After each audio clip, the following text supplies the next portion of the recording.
Hey y'all, good morning, It's Miss Erica. So y'all know I'll be coming through with the little snippets. So today I still want to, this is going to be part 3. No, part 2. I'm sorry, not part 3, part 2. No more settling. Because that's something just in my spirit, but that's also what God is showing me on how not to settle. I mean, things just been popping up while I'm really like, wow, we really be settling for less than what God has for you.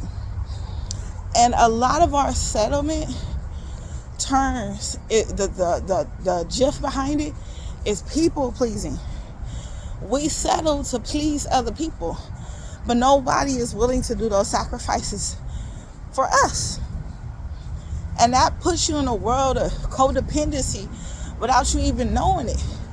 You think you're doing good. You think that, oh my God, this is great. But then if you really go into the depths of your emotions and really think about it, especially in relationships, is the other person settling for you? Is the other person willing to sacrifice for you? Or are you the only one sacrificing? Is that other person willing to put everything on the line on the table for you? I know we look at unconventional relationships, and that's the big thing now. Unconventional relationships, polygamy, they're trying to legalize polygamy. That's crazy to me. That is crazy to me. And I know some people won't be like, well, back in the biblical days, David had a bunch of wives, and this person had a bunch of wives, and I don't understand what's wrong with it now. First of all, that was in biblical timing, and that was in their culture. So the reason why they had so many wives. But do you hear about all their other wives? Or do you hear about the one that God chose for them? I want y'all to hone in on that. All them other wives, all them other concubines, they picked on their own. God didn't pick them. They picked. The ones you hear about, that was David's wife, that was because that's who God picked. You don't hear about all the other concubines when it comes to King's Exodus. Why you don't? Because he picked them, but God chose Esther. You don't hear about all the other wives outside of Bathsheba. Now, I can't say God picked Bathsheba, but in a sense she did. That was Solomon, mama. He covered it up because David was chosen. So his grace and mercy was upon that relationship, but David still had to do the work and repent. And it still came consequences behind his sin because he took another man's wife and killed the man. But nonetheless, I don't want to go too biblical and too deep. But polygamy is settling. Unconventional relationships, you're settling. You are settling. And people nowadays and generations behind us are making excuses to why they don't commit to a full relationship. And really, to be honest, unconventionalism and it's pushing you to settle and people please, knowing you're unhappy, knowing that this is not what you want, knowing that you want more than that, you desire more than that.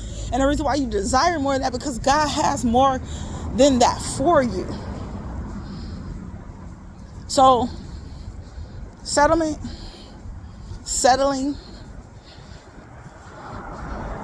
is a part of people pleasing and that unconventionalism.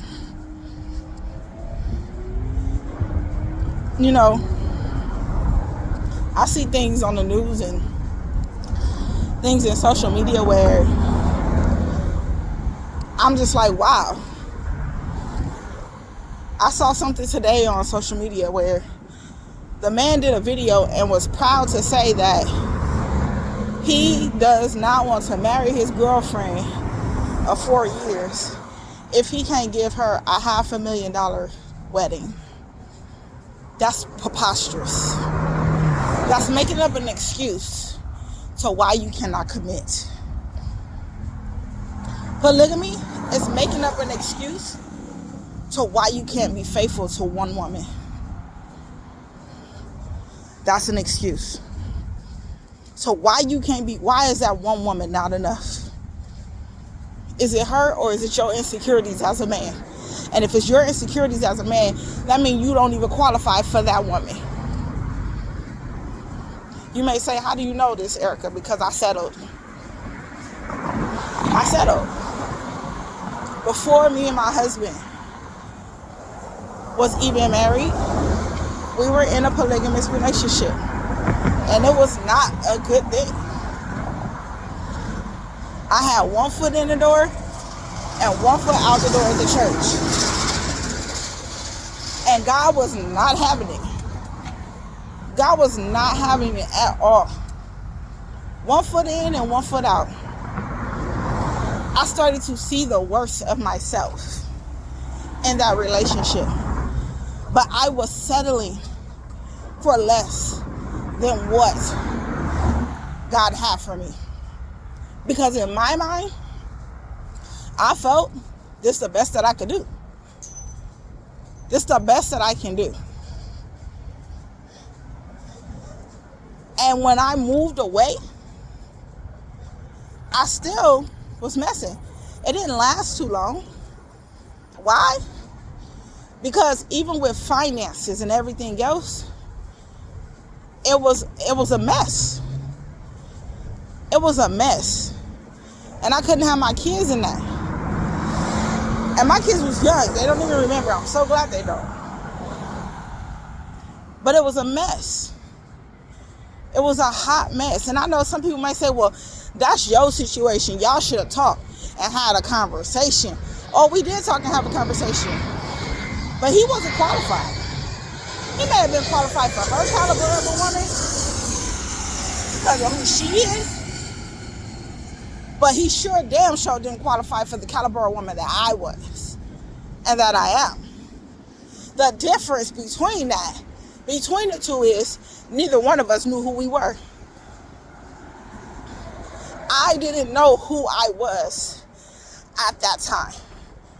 All of my titles that I had became my idols and my identity. So I consumed those things, believing that that's who I was. It wasn't until he went to jail and he decided to get married and wanted to get married. I didn't force him or anything. But I still didn't know who I was. And if I could be honest, all the red flags was at the beginning. We went on a date here and there. We went traveling, all of those things. But in the first 6 months, if I could be honest with myself, which is probably why now I have a stance of I'm not doing nothing unconventional. I'm not doing anything if it's not right. I'm not taking that other step again. You need to be in a good position as a man. And some people may say, well, that's what I'm talking about. What, you want to bring this to the table and this and that to the table. Why it's always on the man? I'm not saying it's always on the man. See, you got to be honest with yourself when it comes to settlement. When you know you ain't ready for a relationship, but your butt is in a relationship, that's you settling. And that's you dealing with a whole lot of other stuff that you need to deal with internally. And that's what that is. I found myself being in a relationship that I had no business being in. Why? Because I wasn't ready for a relationship at that time. I had just got out of a relationship dealing with a person of the same dang on caliber. Just a different face. But I was settling. Because I thought that this is God and it's all that God has for me. This is it. This is it. When I got married, same thing. This is it. I'm going to pray. I'm going to do all of these things. This is it. I had already said I'm no longer stepping into that lifestyle of polygamy. None of that. No more. I'm good. I'm done with that. And I also told him, like, I'm done with that. If you ain't done with it, I don't know what to tell you.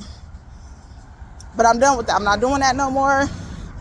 I'm good. That's not the way God called me to live. But I still didn't know who I was. See, identity is all wrapped into how you settle. That's how you settle. I feel bad for the lady who she is, you know what I'm saying? She's been dating a guy for 4 years. And he posted an Instagram video talking about he don't plan on marrying her until he can give her a $500,000 wedding. I feel bad for her. Because all he's looking at is what he can provide material-wise and not looking at what he does internally for her. But he doesn't see a value in her to marry her outside of all of that materialistic stuff. And somewhere along deep down inside her, she doesn't value herself either, and she's settling and she knows it. It doesn't take a man, just like it doesn't take a woman long. It don't take a man that long to know if he wants to marry you and be with you for the rest of his life. To know if that's the one. It doesn't take nobody that long. Within the first year, you should know whether this person is going to be your wife or your husband or not. If you're still dealing with insecurities and all of those things, internal stuff and wounds and trauma, you're not ready to be in a relationship. You don't need to take that baggage on. But we so focused on what the world tells us to do. The world tells you to settle. And that's how you go into people pleasing. Because you're settling to please other people. And other people who don't know who they are, guess what? They will talk you and gaslight you all the way up to it until something happened bad. Until it no longer benefits them. Then that's the devil in your house. Then it's, oh nah girl, you should have left him. And it's a whole bunch of stuff. Because it no longer benefits them. It no longer benefits them at all. So, I know this message is a little bit all over the place today, but that's just kind of what was on my heart. It's what God gave me and showed me, like, going back to walking on water as Peter did. You know, you got to be comfortable with getting off that boat. Some people stay in the boat because other people in their comments, other people got something to say. So some people actually stay in those boats that they should have been out of 20 years ago, 40 years ago, 10 years ago, 15 years ago, 3 years ago, 6 months ago.